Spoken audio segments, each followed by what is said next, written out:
Assalamualaikum warahmatullahi wabarakatuh. Selamat pagi teman-teman semua. Bertemu lagi bersama kami kelompok 12.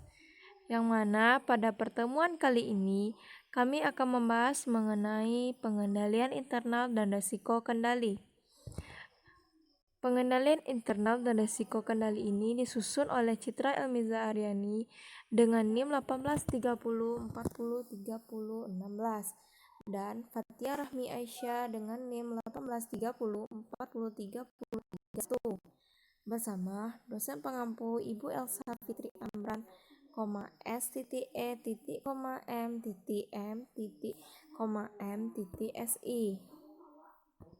Nah, pembahasan kali ini kita akan mempelajari mengenai komponen pengendalian internal, prosedur untuk memperoleh pemahaman pengendalian internal, menilai risiko kendali, menguji pengendalian, hubungan risiko pengendalian dengan ruang lingkup pemeriksaan, dan audit berbasis risiko.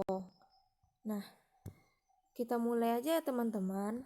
Pembahasan pertama, yang A, yaitu mengenai komponen pengendalian internal.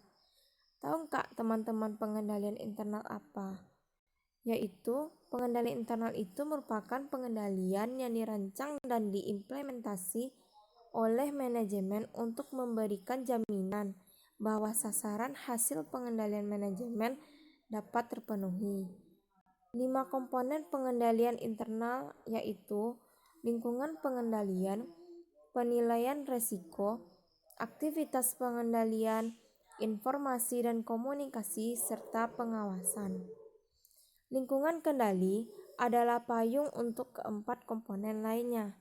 Tanpa suatu lingkungan kendali yang efektif, keempat komponen lainnya tidak mungkin menghasilkan pengendalian yang efektif dengan mengabaikan mutu mereka. Nah, kita bahas yang satu persatu tentang komponen pengendalian internal. Yang pertama, lingkungan kendali. Terdiri dari tindakan, kebijakan, dan prosedur yang mencerminkan keseluruhan sikap dari manajemen puncak, para kreditor dan pemilik dari suatu entitas mengenai pengendalian internal dan arti pentingnya bagi entitas itu.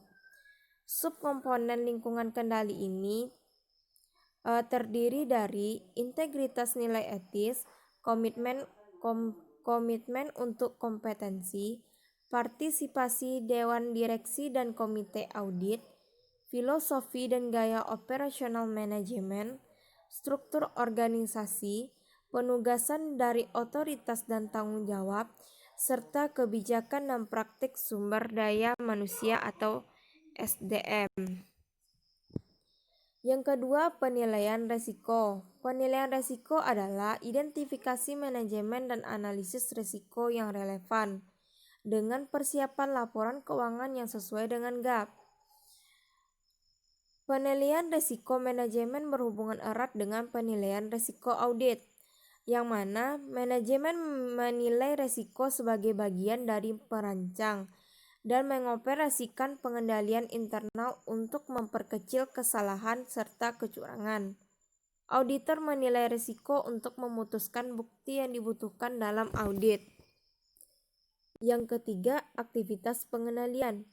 Kebijakan dan prosedur yang membantu memastikan bahwa tindakan yang perlu telah diambil untuk mengatasi risiko dalam pencapaian sasaran hasil entitas. SAS 94 dan laporan COSO, yang mana aktivitas pengendalian berhubungan dengan kebijakan dan prosedur mengenai A. Pemisahan kebijakan, B. Pengolahan informasi, C. Pengendalian fisik, dan D. Tinjauan penampilan.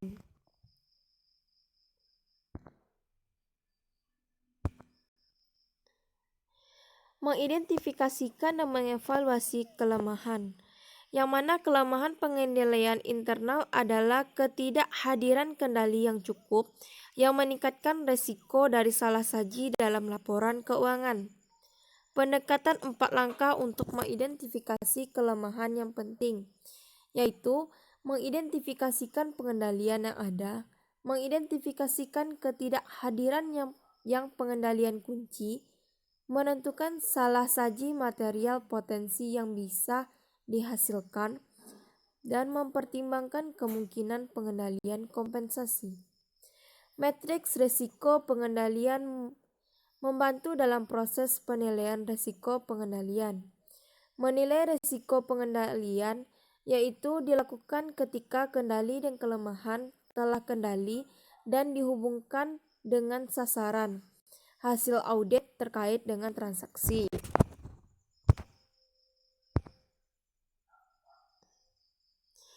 Yang mana ada 5 jenis aktivitas pengendalian yang berhubungan dengan kebijakan depan prosedur.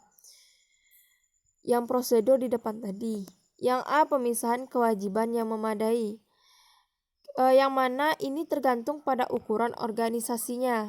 4, pemisahan kewajiban untuk mencegah kecurangan dan kesalahan. Ini terdiri dari pemisahan penjagaan aset dari akuntansi, pemisahan otoritas transaksi dari penjagaan aset terkait, pemisahan tanggung jawab operasional dari tanggung jawab penimpaan catatan, dan pemisahan kewajiban TI dari Departemen Pemakaian.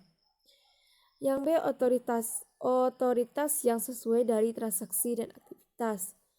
Yang mana otoritas yang sesuai dari transaksi dan aktivitas ini, setiap transaksi harus disahkan dengan benar jika kendali diharapkan untuk memuaskan.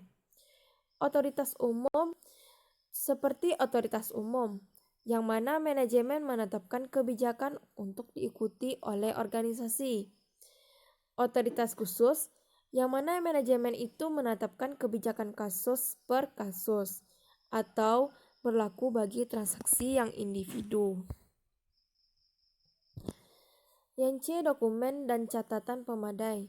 Untuk memberikan jaminan yang wajar bahwa semua aset dikendalikan dengan baik dan semua transaksi dicatat dengan tepat, maka kriteria rancangan dan penggunaan dokumen catatan yang sesuai ini seperti penomor urut disiapkan pada waktu transaksi yang berlangsung atau segera sesudah itu. Cukup sederhana dan dapat dipahami.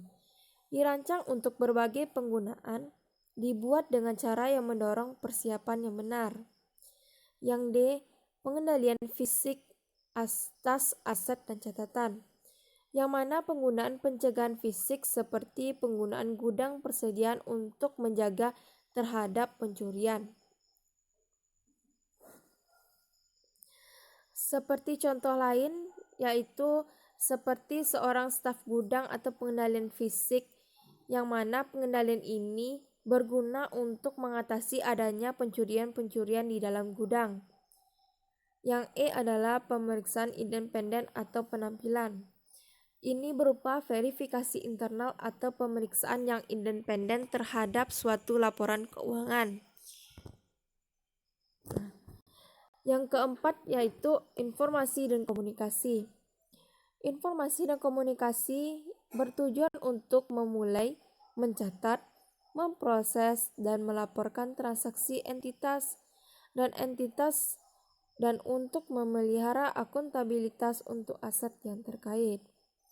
Untuk memahami perancangan sistem informasi akuntansi, auditor harus menentukan beberapa langkah, seperti kelas utama transaksi entitas itu, bagaimana transaksi itu dimulai dan dicatat, arsip akuntansi apa yang telah ada dan apa sifatnya, bagaimana sistem menangkap peristiwa lain yang penting bagi laporan keuangan, sifat dan rincian proses pelaporan keuangan yang telah diikuti.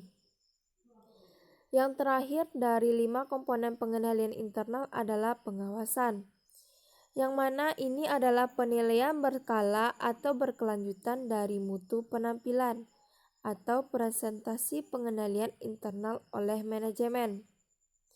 Hal yang penting yang harus diketahui oleh auditor tentang pengawasan ini ialah terdiri dari 2, yaitu jenis utama aktivitas pengawasan yang digunakan oleh sebuah perusahaan dan bagaimana aktivitas ini digunakan untuk memodifikasi pengendalian internal saat diperlukan. Nah, kita masuk pada pembahasan yang B ya teman-teman, yaitu prosedur untuk memperoleh suatu pemahaman pengendalian internal. Prosedur untuk memperoleh suatu pemahaman pengendalian internal adalah prosedur yang digunakan untuk mengumpulkan bukti tentang rancangan dan penempatan dalam operasional sepanjang tahap pemahaman. Dalam memperoleh pemahaman dari pengendalian internal, auditor perlu mempertimbangkan dua aspek. Yang pertama, perancangan berbagai kendali di dalam masing-masing komponen. Dan yang kedua, apakah mereka telah ditetapkan dalam operasional? Suatu pendekatan umum yang digunakan oleh auditor adalah pendekatan umum yang digunakan oleh auditor bertujuan untuk memperoleh suatu pemahaman dari lingkungan kendali, prosedur penilaian risiko, informasi akuntansi, dan sistem komunikasi serta metode pengawasan pada suatu tingkatan wajar terperinci. Yang kedua, mengidentifikasi pengendalian spesifik yang akan mengurangi risiko, kendali dan pembuatan suatu penilaian dan risiko pengendalian. Dan yang ketiga, menguji kendali untuk efektivitas. Inilah tujuan dari suatu pendekatan umum yang digunakan oleh auditor dalam memperoleh suatu pemahaman pengendalian internal. Prosedur untuk menentukan rancangan dan penempatan dalam operasional ini terdiri dari 5, yang mana yang pertama itu memperbarui dan mengevaluasi, mencari keterangan tentang personil klan, membaca kebijakan dan petunjuk sistem milik klan, menguji dokumen dan arsip, serta mengamati aktivitas dan operasional entitas. 3 metode yang biasanya digunakan untuk mendokumentasikan pemahaman pengendalian internal. Ada 3 metodenya. Yang pertama adalah naratif, yang mana ini adalah suatu uraian tertulis tentang pengendalian internal klan. Ada 4 karakteristik dari naratif. Yang pertama, asal setiap dokumen dan catatan dalam sistem, semua pengelolaan yang terjadi, disposisi dari tiap dokumen dan arsip dalam sistem, serta indikasi dari kendali yang relevan bagi penilaian risiko pengendalian. Yang kedua, bagian alur, yang mana perwujudan simbolis berbentuk diagram dari dokumen klan dan aliran berurutan mereka dalam organisasi. Yang ketiga, daftar pertanyaan pengendalian internal, suatu daftar pertanyaan pengendalian internal. Ini adalah 3 metode yang biasa digunakan untuk mendokumentasikan pemahaman pengendalian internal. Yang C adalah menilai risiko pengendalian. 4 penilaian yang spesifik harus dibuat untuk tiba penilaiannya di awal. Nah, ada 4 penilaiannya, yaitu yang pertama, penilaian apakah laporan-laporan keuangan bisa diaudit. Yang kedua, menentukan risiko kendali yang telah dinilai didukung oleh pemahaman yang diperoleh. Yang ketiga, apakah mungkin bahwa risiko kendali yang dinilai lebih rendah bisa didukung. Dan yang keempat, menentukan risiko pengendalian sesuai dengan yang telah dinilai. Mengidentifikasi sasaran audit yang terkait dengan transaksi. Yang ini merupakan yang mana auditor biasanya menilai risiko pengendalian untuk sasaran hasil audit yang terkait dengan transaksi untuk masing-masing jenis transaksi dalam setiap siklus transaksi. Mengidentifikasi pengendalian spesifik.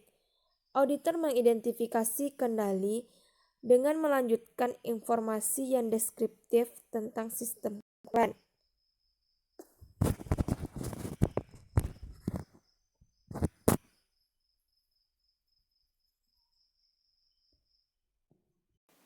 Baiklah, saya akan melanjutkan persentase dari teman saya.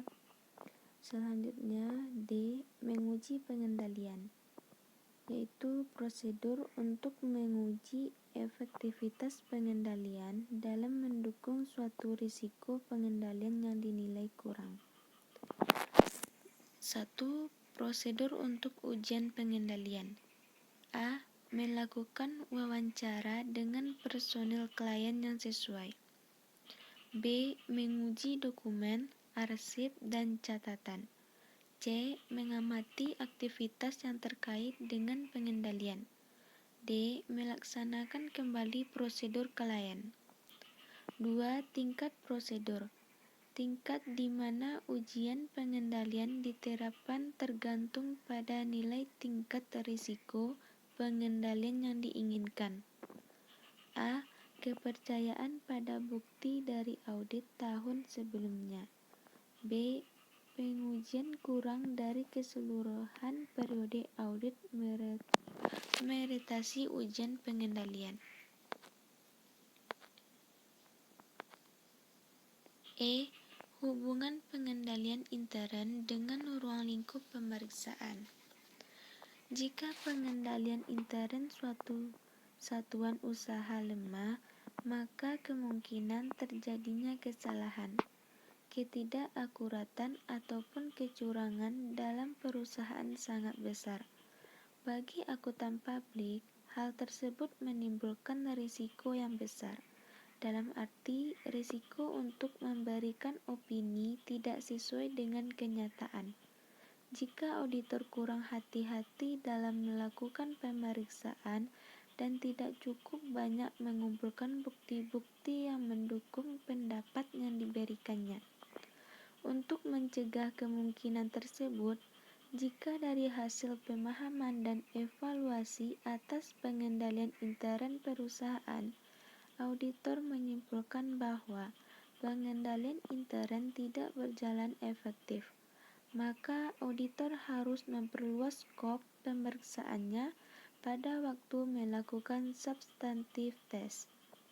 Sebaliknya, jika auditor menyimpulkan bahwa pengendalian intern berjalan efektif, maka skop pemeriksaan pada waktu melakukan substantive test bisa dipersempit.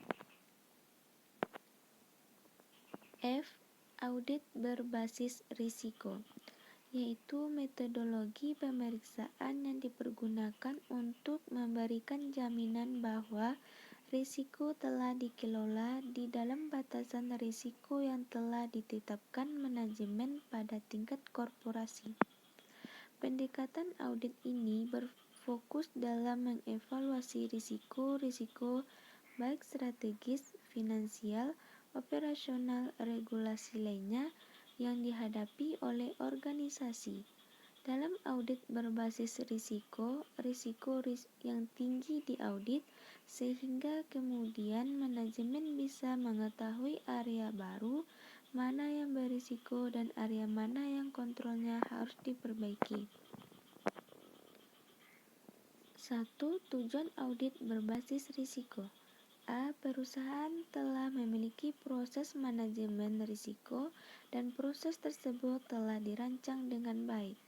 B. Proses manajemen risiko telah diintegrasikan oleh manajemen ke dalam semua tingkatan organisasi, mulai tingkat korporasi, divisi sampai unit kerja terkecil dan telah berfungsi dengan baik.